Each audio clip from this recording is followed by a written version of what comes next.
wetlands provide a great home for plants and animals. Now, Greg, what kind of plants does this Waituna Lagoon support?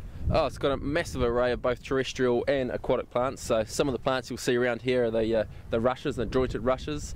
In the areas up the back there, you'll see areas that have got manuka kanuka. But actually in the water, we've got quite a few species of aquatic plants. Right, so aquatic plants, speaking of those, we've got some samples here. What's in the container? Okay, so in this container here we've got a species of Ruppia. So this is Ruppia polycarpa. So this is the keystone species in the lagoon, and I'll come back to that in a minute. And the other species we've got here is Milliophrum triphyllum. Now, so the importance of this species and in Waituna is it's a keystone species. So what that means is that it, for its size and its mass in the lagoon, it has quite a lot of influence over the lagoon. So what it does is it anchors itself down inside the sediment and it holds everything together. So on windy days like this, it's holding all the sediment together.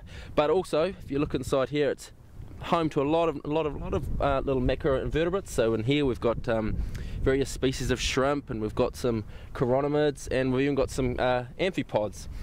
So I guess the importance of the Ruppia is that if we lose this keystone species, the lagoon becomes a lot more, I guess, turbid and a lot more cloudy. So that in turn allows these little things to flourish, and this is the slime algae. So this is one of the nasties. These are one of the things we don't want to see in the lagoon. And this species here, clinging onto the plant, is called Baccalodia. So just have a feel of that. I've got my gloves on. Oh, go on. Hang on. Get my gloves off.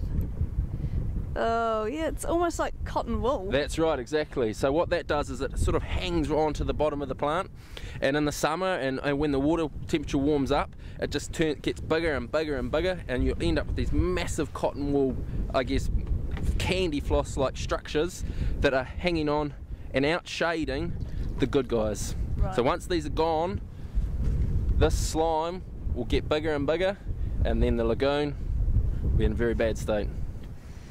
So Ruppia, very important, otherwise known as seagrass, and we certainly don't want to see it declining too much here at Waituna Lagoon.